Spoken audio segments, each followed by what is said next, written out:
Welcome to the Chronological One-Year Bible, March 14th.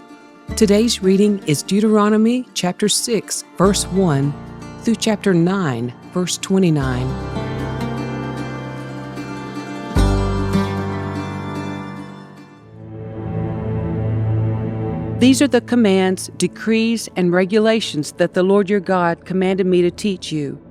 You must obey them in the land you are about to enter and occupy. And you and your children and grandchildren must fear the Lord your God as long as you live. If you obey all his decrees and commands, you will enjoy a long life.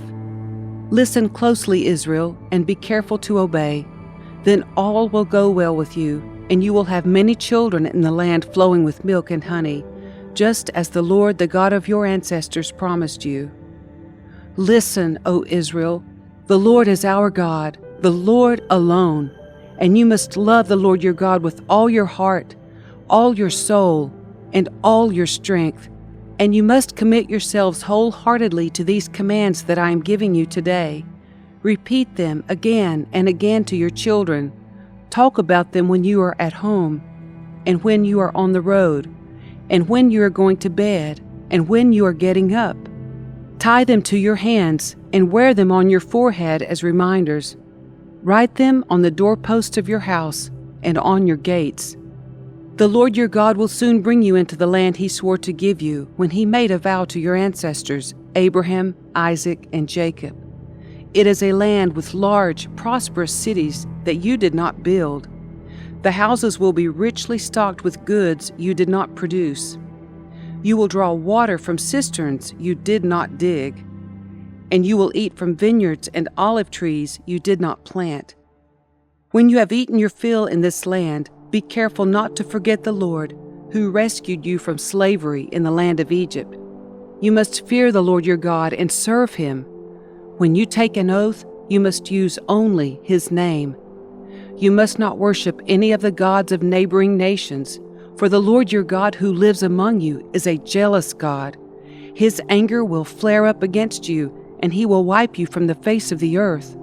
You must not test the Lord your God as you did when you complained at Massah. You must diligently obey the commands of the Lord your God, all the laws and decrees he has given you. Do what is right and good in the Lord's sight, so all will go well with you. Then you will enter and occupy the good land that the Lord swore to give your ancestors. You will drive out all the enemies living in the land, just as the Lord said you would. In the future, your children will ask you, "What is the meaning of these laws, decrees, and regulations that the Lord our God has commanded us to obey?" Then you must tell them, "We were Pharaoh's slaves in Egypt, but the Lord brought us out of Egypt with his strong hand. The Lord did miraculous signs and wonders before our eyes, dealing terrifying blows against Egypt and Pharaoh and all his people. He brought us out of Egypt so he could give us this land he had sworn to give our ancestors. And the Lord our God commanded us to obey all these decrees and to fear him, so he can continue to bless us and preserve our lives, as he has done to this day. For we will be counted as righteous when we obey all the commands the Lord our God has given us."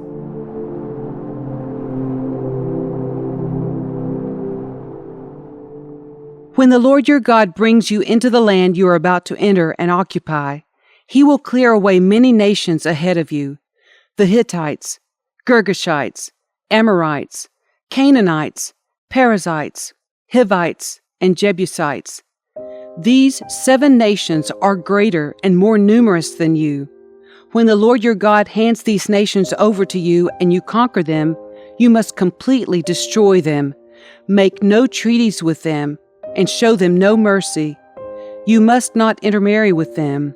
Do not let your daughters and sons marry their sons and daughters, for they will lead your children away from me to worship other gods. Then the anger of the Lord will burn against you, and he will quickly destroy you. This is what you must do. You must break down their pagan altars and shatter their sacred pillars. Cut down their Asherah poles and burn their idols. For you are a holy people who belong to the Lord your God.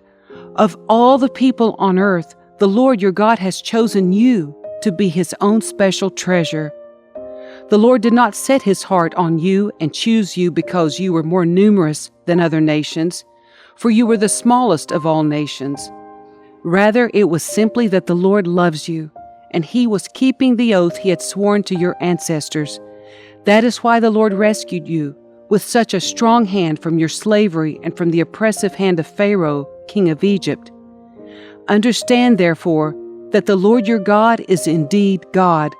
He is the faithful God who keeps his covenant for 1,000 generations and lavishes his unfailing love on those who love him and obey his commands. But he does not hesitate to punish and destroy those who reject him. Therefore, you must obey all these commands, decrees, and regulations I am giving you today.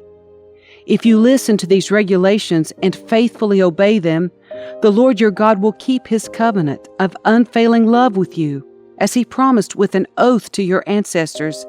He will love you and bless you, and he will give you many children. He will give fertility to your land and your animals. When you arrive in the land he swore to give your ancestors, you will have large harvests of grain, new wine, and olive oil, and great herds of cattle, sheep, and goats. You will be blessed above all the nations of the earth. None of your men or women will be childless, and all your livestock will bear young.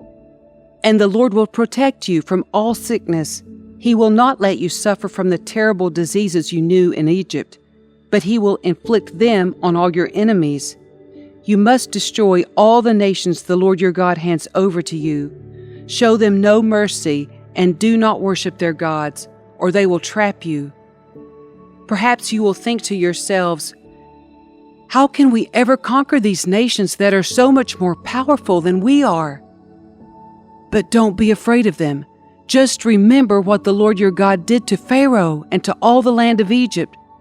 Remember the great terrors the Lord your God sent against them. You saw it all with your own eyes. And remember the miraculous signs and wonders and the strong hand and powerful arm with which he brought you out of Egypt. The Lord your God will use this same power against all the people you fear. And then the Lord your God will send terror to drive out the few survivors still hiding from you. No, do not be afraid of those nations, for the Lord your God is among you, and he is a great and awesome God. The Lord your God will drive those nations out ahead of you, little by little. You will not clear them away all at once, otherwise the wild animals would multiply too quickly for you. But the Lord your God will hand them over to you. He will throw them into complete confusion until they are destroyed. He will put their kings in your power, and you will erase their names from the face of the earth. No one will be able to stand against you, and you will destroy them all. You must burn their idols in fire, and you must not covet the silver or gold that covers them. You must not take it, or it will become a trap to you, for it is detestable to the Lord your God. Do not bring any detestable objects into your home, for then you will be destroyed just like them. You must utterly detest such things, for they are set apart for destruction. Be careful to obey all the commands I am giving you today. Then you will live and multiply, and you will enter and occupy the land the Lord your God swore to give your ancestors. Remember how the Lord your God led you through the wilderness for these 40 years, humbling you and testing you to prove your character and to find out whether or not you would obey his commands. Yes, he humbled you by letting you go hungry and then feeding you with manna, a food previously unknown to you and your ancestors. He did it to teach you that people do not live by bread alone. Rather, we live by every word that comes from the mouth of the Lord. For all these 40 years your clothes didn't wear out, and your feet didn't blister or swell. Think about it. Just as a parent disciplines a child, the Lord your God disciplines you for your own good. So obey the commands of the Lord your God by walking in his ways and fearing him. For the Lord your God is bringing you into a good land of flowing streams and pools of water, with fountains and springs that gush out in the valleys and hills. It is a land of wheat and barley, of grapevines, fig trees, and pomegranates, of olive oil and honey. It is a land where food is plentiful and nothing is lacking. It is a land where iron is as common as stone, and copper is abundant in the hills. When you have eaten your fill, be sure to praise the Lord your God for the good land He has given you. But that is the time to be careful. Beware that in your plenty you do not forget the Lord your God and disobey His commands, regulations, and decrees that I am giving you today.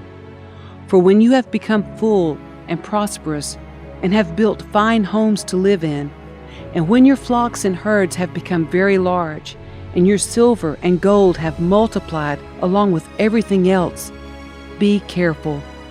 Do not become proud at that time and forget the Lord your God, who rescued you from slavery in the land of Egypt. Do not forget that He led you through the great and terrifying wilderness with its poisonous snakes and scorpions, where it was so hot and dry. He gave you water from the rock. He fed you with manna in the wilderness, a food unknown to your ancestors. He did this to humble you and test you for your own good. He did all this so you would never say to yourself, "I have achieved this wealth with my own strength and energy." Remember the Lord your God. He is the one who gives you power to be successful in order to fulfill the covenant He confirmed to your ancestors with an oath. But I assure you of this, if you ever forget the Lord your God and follow other gods, worshiping and bowing down to them, you will certainly be destroyed. Just as the Lord has destroyed other nations in your path, you also will be destroyed if you refuse to obey the Lord your God. Listen, O Israel. Today you are about to cross the Jordan River to take over the land belonging to nations much greater and more powerful than you. They live in cities with walls that reach to the sky. The people are strong and tall, descendants of the famous Anakite giants. You've heard the saying, "Who can stand up to the Anakites?" But recognize today that the Lord your God is the one who will cross over ahead of you like a devouring fire to destroy them. He will subdue them so that you will quickly conquer them and drive them out, just as the Lord has promised. After the Lord your God has done this for you, don't say in your hearts, "The Lord has given us this land because we are such good people." No, it is because of the wickedness of the other nations that He is pushing them out of your way. It is not because you are so good or have such integrity that you are about to occupy their land. The Lord your God will drive these nations out ahead of you only because of their wickedness and to fulfill the oath He swore to your ancestors Abraham, Isaac, and Jacob. You must recognize that the Lord your God is not giving you this good land because you are good, for you are not. You are a stubborn people. Remember and never forget how angry you made the Lord your God out in the wilderness. From the day you left Egypt until now, you have been constantly rebelling against Him. Even at Mount Sinai, you made the Lord so angry He was ready to destroy you. This happened when I was on the mountain, receiving the tablets of stone, inscribed with the words of the covenant that the Lord had made with you. I was there for 40 days and 40 nights, and all that time I ate no food and drank no water. The Lord gave me the 2 tablets on which God had written with His own finger all the words He had spoken to you from the heart of the fire when you were assembled at the mountain. At the end of the 40 days and nights, the Lord handed me the 2 stone tablets inscribed with the words of the covenant. Then the Lord said to me, "Get up, go down immediately, for the people you brought out of Egypt have corrupted themselves. How quickly they have turned away from the way I commanded them to live. They have melted gold and made an idol for themselves." The Lord also said to me, "I have seen how stubborn and rebellious these people are. Leave me alone so I may destroy them and erase their name from under heaven.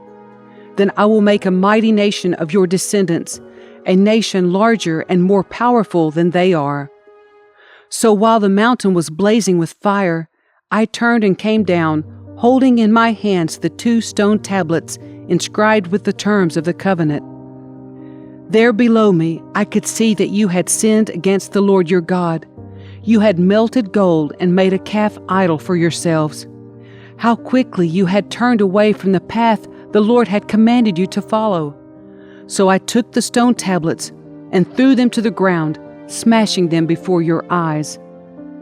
Then, as before, I threw myself down before the Lord for 40 days and nights. I ate no bread and drank no water because of the great sin you had committed by doing what the Lord hated, provoking him to anger. I feared that the furious anger of the Lord, which turned him against you, would drive him to destroy you. But again he listened to me. The Lord was so angry with Aaron that he wanted to destroy him too.